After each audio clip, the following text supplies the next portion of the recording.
Karnataka cabinet విస్తరణ తీవ్ర గందరగోళంగా మారింది. ఎమ్మెల్యేల ఆలకలు రాజీనామాలతో ప్రమాణ స్వీకారం ఆలస్యం అవుతోంది. మంత్రివర్గంలో చోటు దక్కనందుకు ఎన్డీఏ ఎమ్మెల్యే యశ్వంతరాయ్ గౌడ్ పాటిల్ శాసనసభ్యత్వానికి రాజీనామా చేశారు.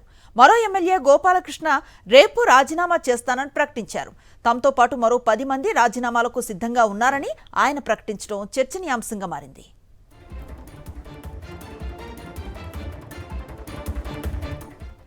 కర్ణాటక కాంగ్రెస్ లో తాజా లుకలుకలపై స్పందించారు సీఎం డీకే శివకుమార్.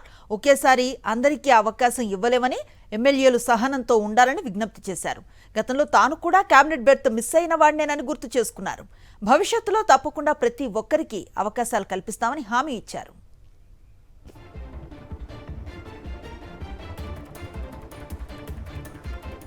కాగా కేబినెట్ విస్తరణలో భాగంగా 20 మందిని తన మంత్రివర్గంలో చేర్చుకోనున్నారు ముఖ్యమంత్రి డీకే శివకుమార్. ఇందులో 12 మంది కొత్త ముఖాలు కాగా 8 మంది సిట్టింగ్ మంత్రులను కొనసాగించారు. పీఎం నరేంద్ర స్వామి, శివరాజ్ తంగడాగి, సంతోష్ లాడ్, జమీర్ అహ్మద్ ఖాన్, రిజ్వాన్ అర్షద్, లక్ష్మణ్ సావడి, మధు బంగారప్ప, చలవరాయ స్వామి, బి నాగేంద్రకు మంత్రి పదవులు దక్కనున్నాయి. అలాగే స్పీకర్ రుద్రప్పలంని డీకే మంత్రివర్గంలో చేరుతున్నారు. జిఎస్ పాటిల్ స్పీకర్గా బాధ్యతలు చేపట్టారు.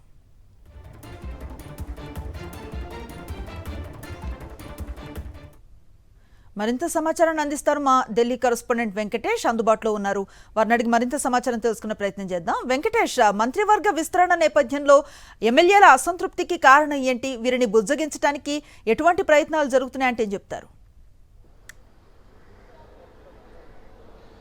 మంత్రి పదవి ఆశించి భంగపడిన ఎమ్మెల్యేలంతా కూడా తీవ్ర అసంతృప్తితో ఉన్నారు. సో ఆ అసంతృప్తి కాస్త ఇప్పుడు రాజీనామాల వైపు వెళ్తోంది. 2 ఎమ్మెల్యేలు తమ పదవికి రాజీనామా చేస్తున్నట్టు ప్రకటించారు. అందులో ప్రధానంగా ఎమ్మెల్యే గోపాలకృష్ణ, అలాగే మునియప్ప, అలాగే ఇటువంటి మరికొద్ది మంది నేతలు కూడా తమ పదవికి రాజీనామా చేసే దిశగా ముందుకు వెళ్తున్నారు. సో యశ్వంతరాయ్ పాటిల్ అయితే ఇప్పటివరకు రాజీనామా చేయగా, బేలూరు ఎమ్మెల్యే గోపాలకృష్ణ కూడా రేపు రాజీనామా చేస్తా అని ప్రకటించారు. అలాగే ప్రస్తుతం మంత్రిగా ఉన్నటువంటి మునియప్ప కూడా తనకిచ్చినటువంటి పోర్ట్ఫోలియో పైన, తనకిచ్చినటువంటి శాఖ పైన తీవ్ర అసంతృప్తి వ్యక్తం చేశారు. మనం చూసాం, డీకే శివకుమార్ ముఖ్యమంత్రిగా అయిన తర్వాత రామలింగారెడ్డి కూడా తనకు ఇలాంటి పదవి వద్దు, ఈ శాఖ వద్దని చెప్పి ఆయన రాజీనామా చేసినటువంటి పరిస్థితి మనం చూస్తాం. సో కాంగ్రెస్ పార్టీలో ఈ రకమైనటువంటి బహిరంగ అసంతృప్తి అనేది చాలా సహజంగా జరిగేటువంటి ప్రక్రియ.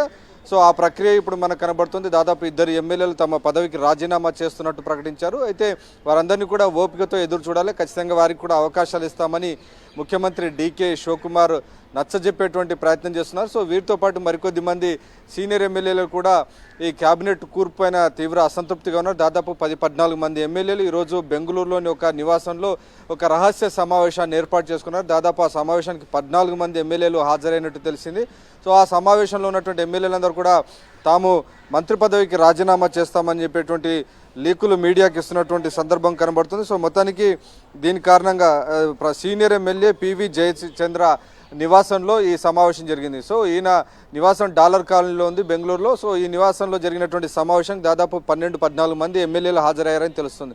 సో వీరందరూ కూడా అధిష్టానానికి తమ అసంతృప్తిని తెలియజేసేటువంటి ప్రయత్నం చేస్తున్నారు. అయితే ఇప్పటికే క్యాబినెట్ కూర్పుకు సంబంధించినటువంటి ప్రక్రియ ఇప్పటికే అనేక సందర్భాల్లో చర్చించి పూర్తి చేశారు. కొత్తగా 20 మందిని ఇండక్ట్ చేస్తున్నారు. సో 34 మందికి మాత్రమే క్యాబినెట్లో అవకాశం ఉండగా ఇప్పటికే 14 మందిని డీకే శివకుమార్తో కలిసి ప్రమాణ స్వీకారం చేయించారు. ఇప్పుడు మరొక 20 మంది, సో 34 ఉన్నారు. సో ఫుల్ క్యాబినెట్ వచ్చేసింది కాబట్టి ఇప్పటికిప్పుడు ఇందులో ఉండేటువంటి మార్పులు చేర్పులు జరిగేటువంటి అవకాశం లేదని తెలుస్తుంది. సో ఈ అసంతృప్తి ఎమ్మెల్యేలకు ఇతర కార్పొరేషన్ల పదవులు కానీ ఇతర కాంట్రాక్టులు ఇవ్వడం ద్వారా సంతృప్తి పరిచే పనిలో అధిష్టానం పెద్దలు కనబడుతున్నారు. సో ఈ అకస్మాత్తుగా చెలరేగినటువంటి ఈ తిరుగుబాటును, ఈ అసంతృప్తిని చల్లార్చేందుకు కొంత ఈ ప్రమాణ స్వీకార కార్యక్రమం కూడా కొంత ఆలస్యం అవుతుంది. అలాగే ఈ మొత్తం క్యాబినెట్ కూర్పుకు సంబంధించి కనుక చూస్తే కేవలం ఒకే ఒక మహిళకు మాత్రమే ఇందులో అవకాశం కల్పించారు. దీనిపైన కూడా కొంత అసంతృప్తి వ్యక్తం అవుతుంది.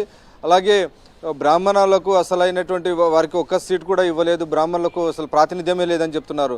అలాగే ముస్లింలకు 3 సీట్లు ఇచ్చారనేటువంటి విషయాన్ని ప్రధానంగా ప్రస్తావిస్తున్నటువంటి పరిస్థితి. సో సరైనటువంటి కూర్పు జరగలేదు అనేది ప్రధానంగా అసంతృప్తి వర్గం సంబంధించినటువంటి ఎమ్మెల్యేలందరూ కూడా వాదిస్తున్నారు. అయితే వచ్చే ఎన్నికలను దృష్టిలో ఉంచుకొని అన్ని కులాలు, మతాలు, ప్రాంతాలను సమన్వయం చేసుకొని ముందుకు వెళ్తున్నట్టుగా అధిష్టానం చెప్తోంది. సో ప్రధానంగా ఇటు ఎవరైతే గతంలో ముఖ్యమంత్రిగా పనిచేసినటువంటి సిద్ధరామయ్య ఉన్నారో ఆయన వర్గానికి సంబంధించినటువంటి ఎమ్మెల్యే మంత్రులు ఎవరైతే ఉన్నారో వారిని దాదాపు 8 మందిని మళ్ళీ రీఇండక్ట్ చేశారు. సో కొత్తగా మరికొద్ది మందిని 12 మందిని తీసుకొచ్చారు. సో మొత్తానికి పాత కొత్త కలయికతో క్యాబినెట్ను కూర్పు చేశారు. సో ఈ మేరకు ఈరోజు ఉదయాన్నే మల్లికార్జున ఖర్గే నివాసంలో రాహుల్ గాంధీ, మల్లికార్జున ఖర్గే సమావేశం నిర్వహించుకొని ఫైనల్ జాబితాకు అప్రూవల్ ఇచ్చిన తర్వాత ఈరోజు 4:05 ఈ ప్రమాణ స్వీకారం జరగాల్సి ఉండే, కానీ అకస్మాత్తుగా 2 ఎమ్మెల్యేలు రాజీనామా చేయడం, చాలామంది ఒక కార్యకర్త ఆత్మహత్య చేసుకునేటువంటి ప్రయత్నం చేశారు. సో ఇలాంటి తిరుగుబాట్లు అసంతృప్తి ఉన్న నేపథ్యంలో కొంత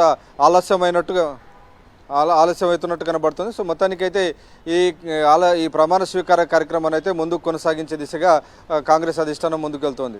రైట్, థ్యాంక్ యూ వెంకటేష్.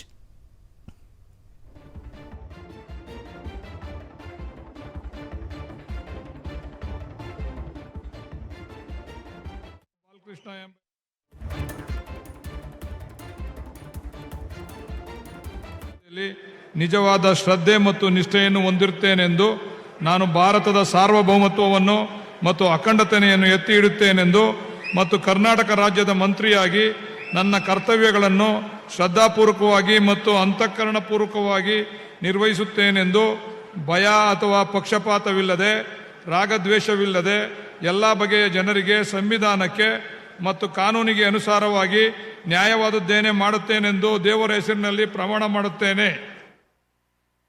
ನಾನು ಹುಲಿಕಟ್ಟೆ ಚೆನ್ನಪ್ಪ ಬಾಲಕೃಷ್ಣ ಎಂಬ ಹೆಸರಿನಾದ ನಾನು ಕರ್ನಾಟಕ ರಾಜ್ಯದ ಮಂತ್ರಿಯಾಗಿ ನನ್ನ ಪರ್ಯಾಲೋಚನೆಗೆ ತರಲಾಗುವ ಅಥವಾ ನನಗೆ ತಿಳಿದು ಬರುವ ಯಾವುದೇ ವಿಷಯವನ್ನು ರಾಜ್ಯದ ಮಂತ್ರಿಯಾಗಿ ನನ್ನ ಕರ್ತವ್ಯಗಳ ಯುಕ್ತ ನಿರ್ವಹಣೆಗೆ ಅಗತ್ಯವಾಗಬಹುದಾದ ಸಂದರ್ಭದಲ್ಲದೆ ಅನ್ಯಥಾ ಯಾರೇ ವ್ಯಕ್ತಿಗೆ ಅಥವಾ ವ್ಯಕ್ತಿಗಳಿಗೆ ಪ್ರತ್ಯಕ್ಷವಾಗಿ ಅಥವಾ ಪರೋಕ್ಷವಾಗಿ ತಿಳಿಸುವುದಿಲ್ಲ ಅಥವಾ ಬಹಿರಂಗಪಡಿಸುವುದಿಲ್ಲ ಎಂದು ದೇವರ ಹೆಸರಿನಲ್ಲಿ ಪ್ರಮಾಣ ಮಾಡುತ್ತೇನೆ.